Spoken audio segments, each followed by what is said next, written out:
ரோமர் புஸ்தகம் 8வது அதிகாரம் 6வது வசனம் சொல்லுகிறது, மாம்ச சிந்தை மரணம், ஆவியின் சிந்தையோ ஜீவனும் சமாதானம். Praise the Lord. மாம்ச சிந்தை மரணம்.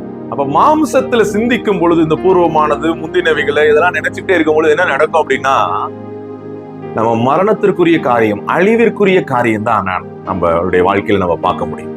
மாறாக புதிய காரியத்தை பார்க்க முடியாது. ஆனால் ஆவியின் சிந்தை ஜீவனும் சமாதானம். அல்லேலூயா. அப்ப இன்னைக்கு ஆவிக்குரியவர்களாக நம்ம சிந்திக்க ஆரம்பிக்க வேண்டும். ஆவியின் சிந்தை அப்படின்னா, அன்பானவர்களே, இந்த வார்த்தை ஜீவனும் சமாதானமும் ஆவியுமா இருக்கிறது.